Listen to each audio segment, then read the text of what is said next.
저는 대한민국의 자유언론 대부라고 말씀드리고 싶습니다. 더 자유일보 대표 전 의원 박성문 대표님 모시겠습니다.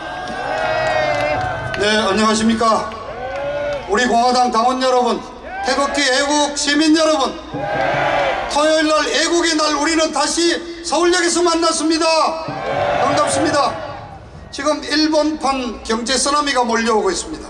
제2의 IMF가 온다는 위기의식이 고조되고 있습니다. 일본이 지난주에 간단합니다. 3가지 종류의 화공약품에 대한 수출을 규제한다고 정리했습니다. 별거 아닙니다. 3종류 화공약품입니다. 돈으로 따져서 5,500억 밖에 안 된답니다. 그런데 문제는 이거를 가지고 만드는 제품이 바로 여러분 갖고 계시는 휴대폰, 그 액정화면, 그 다음에 반도체입니다. 대한민국 수출의 지금 20%를 담당하는 반도체에 들어가는 부품입니다. 그래서 그 5천억 사원 부품으로 만들어 가지고 수출하는 액수가 170조 짜리입니다.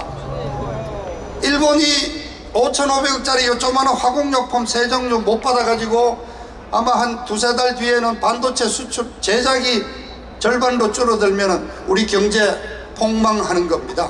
1965년에 박정희 대통령께서 한일 수교를 한 이래로 일본이 구체적인 품목을 가지고 수출 규제를 한 것은 이번이 처음이라고 합니다.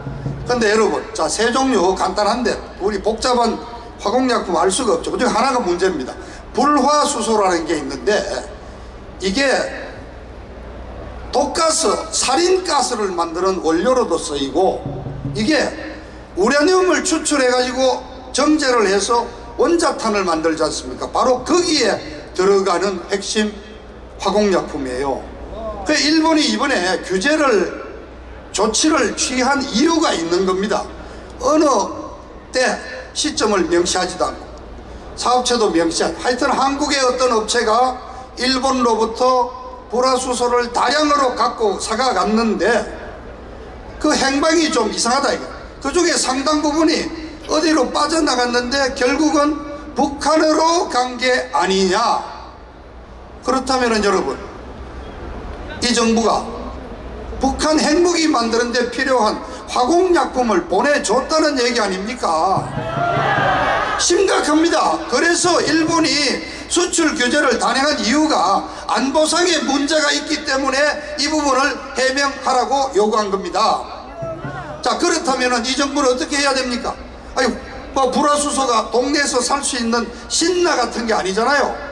그러니까 관세청 동원해서 통관 서류 전부 갖고 오라 그래가지고 이 업체 확인할 수 있고 수입량 확인하고 그 다음에 또 소비하는 데는 딱 2군데밖에 없어요. 삼성전자하고 SK하이닉스.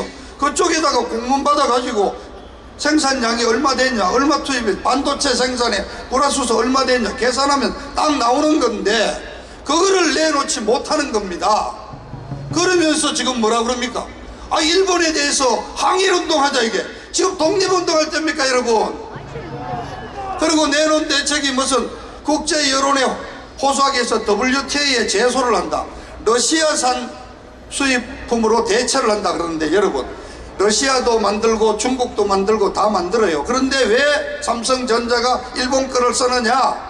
순도가 문제인 거예요. 99%가 아니라 99.999%. 이게 이른바 좀 유식한 말로 5-9, 9자가 5개가 붙어야지 진짜 순도 제품인데 바로 일본이 그렇기 때문에 삼성전자가 이거를 지금 92%나 수입해서 쓰고 있는 겁니다. 자, 전쟁이 붙었습니다. 근데 여러분, 애국시민 여러분, 역사가 되풀이 됩니다. 저는 오늘 이 말씀 드려왔습니다. 97년 우리가 IMF를 당했습니다. 그때 97년도가 대선해이고 기아자동차가 파업을 해서 경제가 굉장히 어려웠습니다. 그때 일본 은행들이 한국에 빌려줬던 단기 외채를 회수하기 시작했습니다. 연장을 해주지 않고 120억 달러를 빼나가면서 달러 값이 막 올라가기 시작했습니다. 그러자 동남아, 홍콩 외국계 은행이 달러를 빼가고 미국이 빼가면서 대한민국이 다른 문제가 있어서가 아니라 외환 달러가 부족해 가지고 IMF 구제금융 제발 살려달라고 IMF에 돈 빌리러 가는 국제 거지가 돼버린 겁니다. 그런데 여러분, 그 이유를 아시죠? 2년 전 1995년 11월 달에 유명한 김영삼 대통령이 명언을 남겼죠. 뭐 하다가 하여튼 열받아가지고 이 양반 일본 놈들을 버르장머리를 고치겠다고 얘기를 했습니다. 이런 말은 우리 자식한테도 함부로 못하고 아래 사람들한테 함부로 못하는 얘기인데, 아이 YS 대통령이 일본 버르장머리를 고친다고 해가지고 온 세계 언론에 다 대설되면서 일본 1억 5천만 국민을 전부 적으로 만들어버린 거예요. 딱 요걸 가지고 있다가 딱 터뜨려 버려가지고 우리가 IMF 당했습니다. 그때 급해가지고 97년 11월 달에 장차관들이 막 일본 찾아가니까 딱 보여줬다는 겁니다. 미국의 클린턴 대통령도 그때 YS하고 사이가 안 좋았죠. 한국 도와주지 마라는 딱 메모를 보내왔다는 겁니다. 그 22년 전 사건이 여러분 재발됩니다. 지난 2년 전 17년 5월 9일 날 그 불법 선거로 문재인이가 대통령 자리를 차지하고요, 며칠 뒤에 아베 총리하고 전화를 했는데 그 첫 번째 전화에 무슨 얘기를 했는지 아십니까? 보통 처음에 전화하면 축하한다, 뭐 잘해보자 하는 얘기 하는데, 박근혜 대통령이 정말 어렵게 만들었던 위안부 보상을 위한 화해치유재단을 오늘부로 활동 정지시키고 나는 없애겠다고 얘기했습니다. 말하자면 아베하고 첫 번째 통화에서 문재인이가 반일운동 하겠다고 선전포고를 한 겁니다. 일본이 어떤 놈들입니까? 딱 기다렸다가 2년 만에 드디어 한국 산업의 급소를 딱 잡고 지금 한방 먹인 겁니다. 이 전쟁 우리가 이길 수가 없습니다. 그뿐 아닙니다.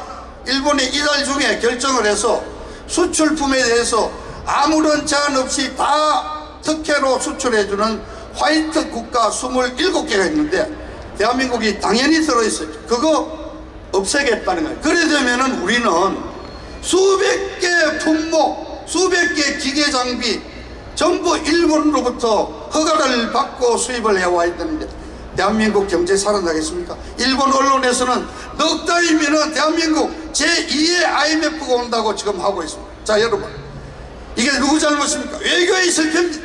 정책의 실패입니다.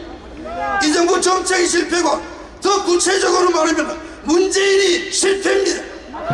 문재인이가 갖고 있는 그 빨간 이념 때문에, 그 문재인이 하나 때문에 대한민국이 지금 망해가는 겁니다.